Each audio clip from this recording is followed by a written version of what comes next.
दो सरकार आया, लेकिन दोनों सरकार ने किसी ने इस पर ध्यान नहीं दिया।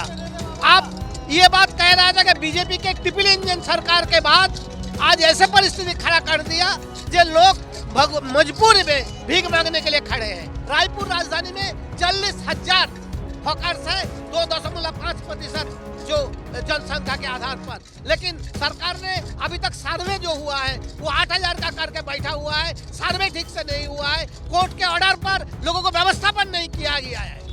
परेशानी होती है, भूख से बेहाल हो गए हैं, इसलिए भीख मांग रहे हैं। इससे ज्यादा परेशानी क्या हो सकती है।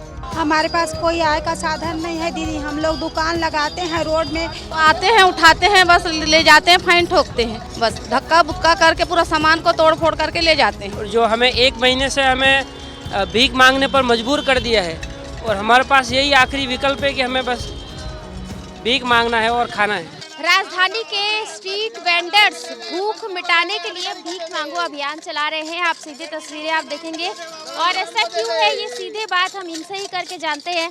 ये जो अभियान आप लोग चला रहे हैं, क्या कारण है? देखिए, पूरे पदविक्रेता का कानून 2014 लगाए हुआ है। कानून लागू इसलिए है ताकि पदविक्रेता को हक मिले, उनके आजीविका अधिकार को संरक्षण मिले। लेकिन ये कानून 10 साल होने के बावजूद भी दो सरकार आया, लेकिन दोनों सरकार ने किसी ने इस पर ध्यान नहीं दिया। आप ये बात कह रहा था कि बीजेपी के ट्रिपल इंजन सरकार के बाद आज ऐसे परिस्थिति खड़ा कर दिया जो लोग मजबूरी में भीख मांगने के लिए खड़े हैं।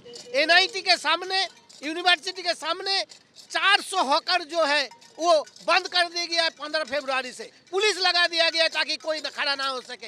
होली एक ऐसा त्यौहार है हमारी देश की, जो एक महत्वपूर्ण त्यौहार है जिसमें आय की साधन है, उसको बंद लगा दिया है। उसको लोगों को पैसा अनाप शनाप वसूल रहा है। रायपुर राजधानी में 40,000 हॉकर्स है, 2.5% जो जनसंख्या के आधार पर, लेकिन सरकार ने अभी तक सर्वे जो हुआ है वो 8,000 का करके बैठा हुआ है। सर्वे ठीक से नहीं हुआ है, कोर्ट के ऑर्डर पर लोगों को व्यवस्थापन नहीं किया गया है। आप बताइए कितनी परेशानी होती है? परेशानी होती है, भूख से बेहाल हो गए हैं, इसलिए भीख मांग रहे हैं। इससे ज्यादा परेशानी क्या हो सकती है। आय का साधन नहीं है आप कुछ?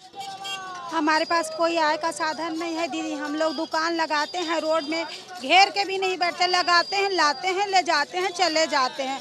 तो क्या निगम बार बार आने से दीदी हम लोग ना दुकानदारी नहीं कर पा रहे, फिर सामान जब्ती हो जाने से फिर चालान कितना पटाएंगे, जितना कमाते नहीं उससे ज़्यादा। बस यही दिक्कत है दीदी कि हमारा रोजी रोटी चलते रहे आगे भी, बस यही उम्मीद है हम लोग। आप किस चीज़ का ठेला लगाती थी? वही चाय नाश्ता का। तो निगम ने क्या बोला, क्या बोल के हटाया? आते हैं उठाते हैं, बस ले जाते हैं, फाइन ठोकते हैं, रसीद वसीद भी कुछ नहीं देते हैं, बस धक्का बुक्का करके पूरा सामान को तोड़ फोड़ करके ले जाते हैं। आप लोगों की क्या मांग है? हम लोग की मांग ये है कि हमारा जो व्यवसाय हमसे छीना गया है वो हमें वापस दिया जाए। व्यवसाय कई अच्छी जगह हमारा स्थापन किया जाए, और जो हमें 1 महीने से हमें भीख मांगने पर मजबूर कर दिया है, और हमारे पास यही आखिरी विकल्प है कि हमें बस भीख मांगना है और खाना है। तो जैसा कि तमाम स्ट्रीट वेंडरों ने ये मांग की है कि निगम उन्हें राहत दे, और आप देख सकते हैं कि बड़ी संख्या में यहाँ पर जो स्ट्रीट वेंडर्स हैं वो यहाँ पर प्रदर्शन कर रहे हैं, और इनकी एक ही मांग है कि इन्हें जो है अपनी दुकान लगाने दी जाए, और अगर किसी स्थान पर नहीं लगा सकते, जैसे कि इन्होंने बताया कि NIT के पास इन्हें दुकान लगाने से रोका गया, तो इन्हें किसी अन्य स्थान पर स्थापित किया जाए। ये जो मांग है ये स्ट्रीट वेंडर्स कर रहे हैं, और इस मांग को लेकर के तमाम स्ट्रीट वेंडरों ने प्रदर्शन किया है। कैमरामैन नरेंद्र मार्कंडे के साथ सुप्रिया पांडे, IBC 24 रायपुर।